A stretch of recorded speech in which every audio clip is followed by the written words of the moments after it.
સ્વાગત છે તમારું મિત્રો આપણી ચેનલ શેર બજારની માહિતી ઉપર। તો આપણે કાલના વિડીયોમાં જે 3 સ્ટોક આપેલા હતા તે સ્ટોક વિશે આપણને શું થાય છે, નફો થાય છે કે નુકસાન થાય છે તે, અને હવે આવતીકાલે હું કયા શેર ખરીદવાનો છું તેની વિશે હું તમને આ વિડીયોમાં માહિતી આપવાનો છું। તો આપણી ચેનલને તમે પહેલાં સબસ્ક્રાઈબ ન કરી હોય તો સબસ્ક્રાઈબ કરી લો, કારણ કે આપણે દરરોજ આવો એક વિડીયો હું આની અંદર અપલોડ કરું છું કે જે તમને કામ આવે શીખવા માટે કે હું કયા સ્ટોક ખરીદું છું, શું ટાર્ગેટ રાખું છું અને શું એમાં હું સ્ટોપ લોસ રાખું છું તેની માહિતી મેળવવી હોય તો આપણી ચેનલને ખાસ કરીને સબસ્ક્રાઈબ કરી લો। અને બીજી વાત કે આપણી વોટ્સઅપ ચેનલ છે તેને પણ ડિસ્ક્રિપ્શનમાં જઈ અને તમે સપોર્ટ કરી શકો છો। તો વાત કરીએ આપણે પોર્ટફોલિયો ઓવરવ્યૂની, તો કાલે આપણે વિડીયો બનાવીને કહ્યું હતું કે આજે હું કયા સ્ટોક ખરીદવાનો છું। તેની અંદર ટાટા સ્ટીલ, BEL અને BSE આ ત્રણેય સ્ટોક હતા। તો એની અંદર આપણે ટાટા સ્ટીલમાં નફામાં છીએ, જ્યારે BELમાં આપણે 2 રૂપિયા જેટલી નુકસાનીમાં છીએ, જ્યારે BSLમાં આપણે સારામાં સારા પ્રોફિટની અંદર છીએ। તો આગળ વાત કરું ટાટા સ્ટીલની, તો આને મેં 208 રૂપિયાના ભાવમાં ખરીદ્યો છે અને હાલમાં 210 રૂપિયા ભાવ છે। આમાં મારો ટાર્ગેટ 218થી 225 સુધીનો છે। 218 પછી મને એવું લાગશે તો હું પ્રોફિટ બુક કરી લેવાનો છું। જો કે મારો પહેલો ટાર્ગેટ જ તે ફાઇનલ હોય છે, તે જ હું પ્રોફિટ બુક કરતો હોઉં છું દર વખતે। બીજી વાત કરું BEL વિશે, તો BEL વિશે, તો BELની ખરીદી છે મારી 435 રૂપિયામાં, જ્યારે હાલનો ભાવ છે એ 432 રૂપિયા છે। તો 2 રૂપિયા 3 રૂપિયા જેટલી નુકસાની છે આની અંદર, પણ હજી આપણો સ્ટોપ લોસ દૂર છે। આનો સ્ટોપ લોસ 420 રાખેલો છે મેં, તો એ 420 સુધીમાં આવે છે તો જ હું આને સેલ કરવાનો છું। પણ આમાં મારે અઠવાડિયા સાથેનો વ્યૂ છે, એટલે કાલે 2 રૂપિયા તો પ્લસ આવી જશે એવો વિશ્વાસ છે।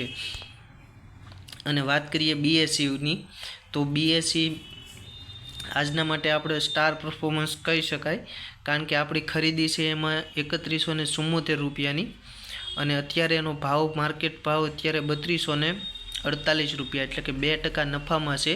અને આમાં ટાર્ગેટ પણ મારો ઊંચો છે 3350 રૂપિયા, એટલે કે 3349 આવશે ત્યારે હું આને સેલ કરવાનો છું। આપણે આ ત્રણે GTT ઓર્ડર મારેલા છે, એટલે એની હાથે આ ભાવમાં આવશે એટલે સેલ થઈ જશે। અને હવે વાત કરું હું આજના 3 શેર બીજા કે જે હું કાલે ખરીદવાનો છું, અને કાલે હું GTT ઓર્ડરમાં મૂકવાનો છું। અને એક માહિતી બીજી આપું મિત્રો, કે આ કોઈ હું જે સ્ટોક બતાવું છું તે હું ખુદ જે ખરીદું છું તે જ તમને કહી રહ્યો છું, અને આ તમને માત્ર ને માત્ર શૈક્ષણિક બાબત માટે જ છે। હું કરું એની કોપી કરવાની કોઈ તમારે જરૂર છે નહીં।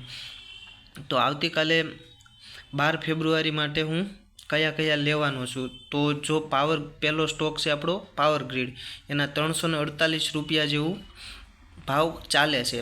જો કાલે હું એમાં GTT ઓર્ડર મૂકવાનો છું 349 રૂપિયા અને 10 પૈસા, આમ ગણું તો 349 રૂપિયા જો આવશે તો મારો GTT ઓર્ડર ચાલુ થઈ જશે। એમાં મારો સ્ટોપ લોસ 336નો છે અને ટાર્ગેટ છે એ 365નો છે।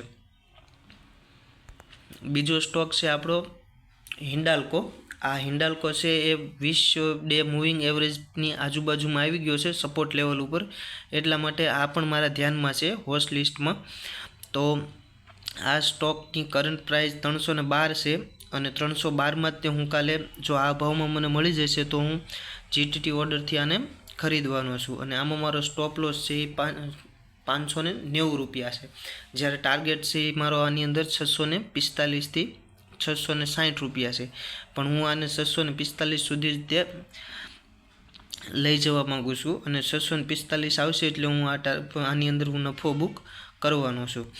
અને ત્રીજો સ્ટોક છે એ આપણો ઇટરનલ લિમિટેડ, એટલે કે ઝોમેટો। તમે જો આ ઝોમેટોએ આજ બ્રેકઆઉટ કર્યું છે, 52 વીક હાઈ લગભગ મારી દીધું છે, તો આમાં એન્ટ્રી લેવલ મારી છે 306 રૂપિયા. અત્યારે આમાં 305 રૂપિયા ભાવ હાલે છે. જો 306 ને બ્રેક કરી અને કાલે ઉપર જશે તો હું જીટીટી ઓર્ડર દ્વારા આને ખરીદવાનો છું અને આનો સ્ટોપ લોસ 292 રૂપિયા છે.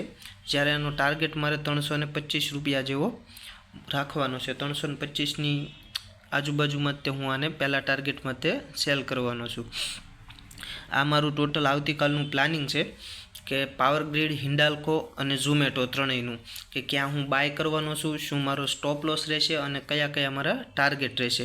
અને તમારે જો સ્ક્રીનશોટ લેવો હોય તો સ્ક્રીનશોટ પણ લઈ શકો અને કાલે તમે આમાં શીખી શકો કે આ પ્રમાણે થાય છે કે નથી થતું. અને ખાસ નોંધ, બીજી વખત હું તમને કહું છું, આ માત્ર એજ્યુકેશન માટે છે. ટ્રેડ લેતા પહેલાં તમારા ફાઇનાન્શિયલ એડવાઇઝરની તમે જરૂરથી સલાહ લ્યો. રિસ્ક મેનેજમેન્ટ સાથે જ કામ કરો. અને જો આપણો વિડીયો તમને પસંદ આવ્યો હોય તો આ ચેનલને સબસ્ક્રાઈબ કરો. જય હિન્દ, જય ભારત.